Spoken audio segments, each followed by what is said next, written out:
Guys, welcome back to my channel. Welcome back new another video.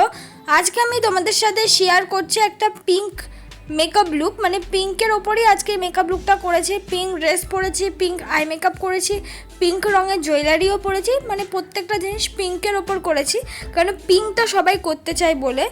তো আমি ফার্স্টে যে মেকআপ লুকটা করার জন্য ইউজ করছি সেটা হলো পন্স জেল ময়শ্চারাইজার।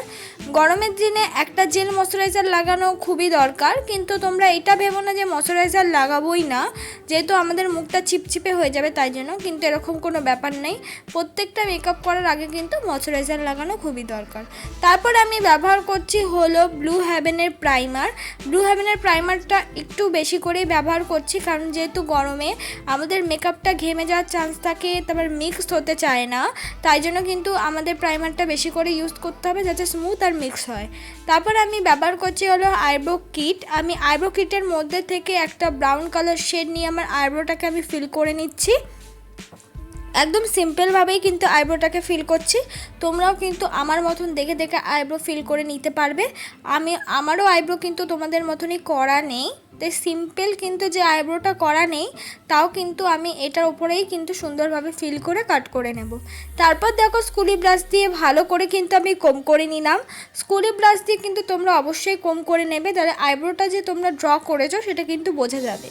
তারপর দেখো আইব্রোটা তো ড্র করলাম, কিন্তু আমাদের যেহেতু আইব্রো করা নেই তাই জন্য তো ভালো করে আমাদের কাট করে নিতে হবে। যে এক্সট্রা হেয়ার আছে সেটাগুলো কিন্তু আমাদের এই কনসিলার দিয়ে ঢাকতে হবে, খুব পরিমাণ ঢাকতে লাগে না, একটুখানি কাট করলেই কিন্তু আইব্রোটা অনেকটা বেশি ন্যাচারাল লাগে। দেখো আমি কনসিলার দিয়ে কিন্তু ঢেকে দিচ্ছি। আমি ব্যবহার করছি হলো ইনসাইটের কনসিলার প্যালেট থেকে কনসিলার, আর সেটার মধ্যে অনেক রকমের শেড তোমরা অ্যাভেলেবেল পেয়ে যাবে, কালার ক্যারেক্টার পেয়ে যাবে। নর্মাল ইনসাইটের যে কনসিলার প্যালেট হয় সেটা, ওই নর্মাল ইনসাইটের কনসিলার প্যালেটটা দুটো শেডের হয়, যেটার মধ্যে সব কালারটা একটু ব্রাউনিশ টাইপ, আমি সেই প্যালেটটা ইউজ করলাম। আমি ভালো করে কিন্তু আইব্রোটাকে কাট করে সেটা বিউটি ব্লেন্ডার দিয়ে ব্লেন্ডও করে নিলাম। বিউটি ব্লেন্ডার দিয়ে ব্লেন্ড করার পর একটা স্কুলি ব্রাশ দিয়ে কিন্তু আমার আবার আইব্রোটাকে আমি কম করে নিলাম। তোমরাও কিন্তু এইভাবে দুটো স্টেপ পূরণ করো, তাতে কিন্তু আইব্রোটা দেখতে ভালো লাগবে। এই যে আমি এই ইনসাইটের কনসিলার প্যালেটটার কথা বলছিলাম, ওটার থেকে একটা অরেঞ্জ কালার ক্যারেক্টার নিয়ে আমি চোখের নিচে অ্যাপ্লাই করে নিলাম, কারণ চোখের নিচে যে অল্প পরিমাণ ডার্ক স্পট আছে সেটাকে হাইড করার জন্য। তোমরা অরেঞ্জ কালার দিয়ে তোমাদের ডার্ক স্পট কিন্তু হাইড করতে পারো। যদি রেড স্পট থাকে তাহলে গ্রিন কালার ক্যারেক্টার লাগবে, সেটাও কিন্তু তোমরা আরেক ধরনের যে ইনসাইটের কনসিলার প্যালেট পাওয়া যায় ওর মধ্যে অ্যাভেলেবেল পেয়ে যাবে। তারপর দেখো আমি ভালো করে কিন্তু আমার মেকআপটাকে আমি ব্লেন্ড করে নিচ্ছি, মানে ওই কালার ক্যারেক্টারটাকে হালকা করে ব্লেন্ড করব, খুব ডিপভাবে ব্লেন্ড করব না, হালকার ওপর দিয়ে ব্লেন্ড করব। কালার ক্যারেক্টারটাকে হাইড করার জন্য যে অরেঞ্জ কালারটা, সেটা হাইড করার জন্য আমি ব্যবহার করছি ইনসাইটের কনসিলার প্যালেট থেকেই আমার শেড মতন একটা কনসিলার। তোমরা যে কোনো জায়গায় কালার ক্যারেক্টার ইউজ করো না কেন, সেটাকে হাইড করার জন্য কিন্তু অবশ্যই নিজেদের শেড মতন একটা কনসিলার লাগিয়ে নিতে হবে, নাহলে কিন্তু তোমরা যে কালার ক্যারেক্টারটা ইউজ করছো সেটা কিন্তু বুঝে যাওয়ার চান্স আছে।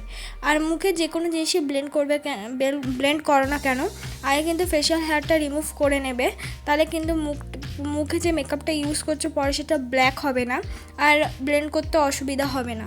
আর যারা ফেশিয়াল হেয়ার রিমুভ করতে পারো না তারা কিন্তু নর্মাল যে রেজারগুলো আছে সেগুলো 13 থেকে 15 টাকার মধ্যে পাওয়া যায় সিঙ্গেল, সেগুলো দিয়েও ফেশিয়াল হেয়ার রিমুভ করতে পারো যাদের এক্সপিরিয়েন্স আছে। আর যারা ফার্স্ট টাইম করবে তারা একটু দামি ফেশিয়াল হেয়ার নিয়ে সেটাকে রিমুভ করবে। জিগজ্যাগ যে ফেশিয়াল হেয়ার রিমুভারগুলো আছে সেটা দিয়ে কিন্তু রিমুভ করতে পারো, ওগুলোতে কেটে যাওয়ার চান্স খুব কম হয়। আর অনেকের ধারণা আছে যে ফেশিয়াল হেয়ার রিমুভ করা যে রেজারগুলো দিয়ে যদি আমি ফেশিয়াল হেয়ার রিমুভ করি তারপর অনেক ফেশিয়াল হেয়ার উঠবে, এমন কোনো নয়, একদমই উঠবে না, যেমন ওঠার ঠিক তেমনই উঠবে। দেখো আমি কথা বলতে বলতে কিন্তু পুরো মেকআপটাকে আমি ব্লেন্ড করে নিলাম, মানে কনসিলারটাকে ভালো করে ব্লেন্ড করে নিলাম। তোমরাও কিন্তু এইভাবে কালার ক্যারেক্টার দিয়ে তারপর কনসিলার ইউজ করে সুন্দর করে ব্লেন্ড করে নেবে। তারপর আজকে আমি ব্যবহার করছি হলো ল্যাকমির 925 সিসি ক্রিম। যেহেতু বিগিনাররা এই ক্রিমটা খুব দেখতে চাইছো আর খুব ভালোবাসছো, তাই জন্য কিন্তু আমি ল্যাকমে 925 সিসি ক্রিমটাই ইউজ করলাম। পরে আরও ভালো ভালো কিন্তু বিবি ক্রিম তোমাদের সামনে নিয়ে আসবো, তোমাদেরকে মেকআপটা করে দেখাবো, তাহলে তোমরা বুঝবে যে ওই বেবি ক্রিমগুলো দিয়েও কিন্তু ভালো মেকআপ হয়।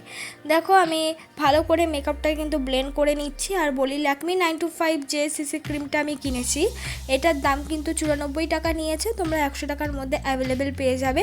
এছাড়াও তোমরা যে নর্মাল পন্স বেবি ক্রিমগুলো আছে সেগুলো কিন্তু তোমরা 80 টাকার মধ্যে অ্যাভেলেবেল পেয়ে যাবে। দুটো কভারেজই প্রায় সেম, দুটো মেকআপই খুব সুন্দরভাবে ব্লেন্ড হয়ে যায়। দুটো মানে বেবি ক্রিমই বা সিসি ক্রিমই সুন্দরভাবে কিন্তু ব্লেন্ড হয়ে যায়। তাই দুটো নিঃসন্দেহে ইউজ করতে পারো বিগিনাররা। কোথাও ঘুরতে গেলে, বিয়েবাড়ি হোক, সব জায়গায় কিন্তু ইউজ করতে পারো। যদি নিজেদের বিয়েবাড়ি থাকে তাহলেও কিন্তু তোমরা ইউজ করতে পারো। আর যদি একটু হাই কভারেজে মেকআপ চাও, খুবই হাই কভারেজ, তাহলে বলবো ল্যাকমির 925 ফাউন্ডেশন ব্যবহার করতে পারো, সুগারের ফাউন্ডেশন ব্যবহার করতে পারো, সুইস বিউটির কনসিলার ব্যবহার করতে পারো। ওগুলোতে কিন্তু অনেক বেশি হাই কভারেজ দেয়। আর যারা লাইট মেকআপ ইউজ করতে ভালোবাসো তারা কিন্তু এগুলো ইউজ করতে পারো। যেহেতু এখন গরম তাই জন্য লাইট মেকআপই ইউজ করে তোমাদেরকে দেখাচ্ছি। তারপর আমি কনসিলার হিসেবে ব্যবহার করছি ইনসাইটের কনসিলার প্যালেট থেকে, যে আমার শেড মতন কনসিলারটা আছে, ঠিক আমার শেড মতন কনসিলারটাই আমি লাগিয়ে নিলাম। খুব বেশি হেভি কিন্তু আমি ইউজ করলাম না, যেহেতু আমরা ফার্স্টে কালার ক্যারেক্টারের পর পুরো মুখটাকে কনসিল করে নিয়েছিলাম, তাই এখন কিন্তু অল্প পরিমাণ ইউজ করে নিলেই হবে। তোমরা প্রত্যেকটা স্টেপ যদি পূরণ করো আমার মতনই মেকআপটা খুব সুন্দর হবে, ফ্ললেস হবে। সত্যি কথা বলতে খুবই সুন্দর হয় মেকআপটা, একদম ফ্ললেস হয়, একদম স্মুথ হয়।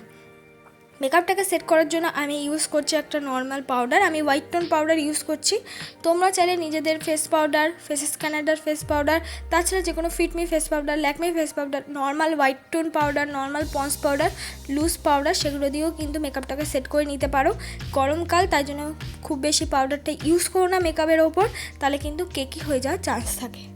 তারপর এবার আমি করছি আই মেকআপে করার জন্য ফার্স্টে আমি ইউজ করছি একটা ব্রাউন রঙের কালার, পেছন দিক দিয়ে ইউজ করছি প্রত্যেকটা শেড। ব্রাউনের পর আমি ইউজ করছি পিঙ্ক কালার, সেই ব্রাউনের সাথে মিক্স করার চেষ্টা করছি। ফার্স্টেই সামনে কিন্তু আমি ইউজ করিনি, আবার পেছন দিক দিয়ে ইউজ করছি pink plus brown colour, dark brown কালারটা দুটো মিক্স করে ইউজ করেছি। আগে লাগিয়েছি, তারপর ব্লেন্ডিং ব্রাশ দিয়ে ব্লেন্ড করেছি। ভালো করে ব্লেন্ড করে নিচ্ছি। দেখো আস্তে আস্তে ব্লেন্ড করে নেওয়ার পর সুন্দরভাবে ব্লেন্ড করতে হবে। ব্লেন্ড করে নেওয়ার পর সামনের দিক দিয়ে একটা গোল্ডেন, ঠিক নয়, খুবই একটা ভালো গোল্ডেনের মধ্যেই পরে একটা সিলভার কালার ইউজ করেছি, যেটা কিন্তু অনেকটা পিঙ্কের ওপর যায়। তারপরে আমি ব্যবহার করছি ল্যাকমি আইলাইনার। এবার নাকটাকে কন্ট্রোল করার জন্য আমি ব্যবহার করছি একটা ব্রাউন রঙের শেড, তোমরা চাইলে এটা স্কিপ করতে পারো। তারপর ওই ব্রাউন রঙের শেডটা নিয়ে আমি মুখটাকে কিন্তু কন্ট্রোল করে নিচ্ছি। তোমরা চাইলে এগুলো স্কিপ করতে পারো, যদি নিজেদের বিয়ে হয় অবশ্যই করে নিও। তারপর আমি ব্যবহার করছি হলো একটা পিঙ্ক রঙের ব্লাশ, এইটা সবাই স্কিপ করো না, এটা সবাই ইউজ করো, তাহলে কিন্তু দেখতে ভালো লাগবে। আর আমি তোমাদের একটা জিনিস বলিনি, চোখের নিচে কিন্তু আমি ওই শেডটা কাজলের সাথে ইউজ করে নিয়েছি, ওই আই শ্যাডো শেডটা। তারপর এবার আমি করে নিচ্ছি হলো হাইলাইটার। আমি হাইলাইটারটা অল্প পরিমাণে ইউজ করছি, তোমরা চাইলে নিজেদের মতন ইউজ করে নিতে পারো। তারপর আমি পরে নিচ্ছি হলো মাস্কারা, আমি হাই স্কার একটা মাস্কারা ইউজ করেছি। তোমরা চাইলে ব্লু হেভেনের মাস্কারা, কিন্তু হাই স্কার মাস্কারা যদি কেউ ইউজ করে থাকে তাহলে অন্য মাস্কারা ইউজ করতে চাইবে না। তারপর আমি ব্যবহার করে নিলাম একটা নিউড রঙের লিপস্টিক, আর খুব সুন্দর লিপস্টিকের কালারটা সব রঙের স্কিন টোনের সাথে কিন্তু যাবে। এটা আমার ফাইনাল লুক বন্ধুরা। মেকআপটা আমি ক্যারি করেছি নর্মাল একটা পিঙ্ক কালার শাড়ির সাথে, তোমরা চাইলে পিঙ্ক কালার গ্রাউনের সাথে, পিঙ্ক কালার কুর্তির সাথে, যে কোনো পিঙ্ক কালার জিনিসের সাথে এই লুকটা কিন্তু ক্যারি করতে পারো।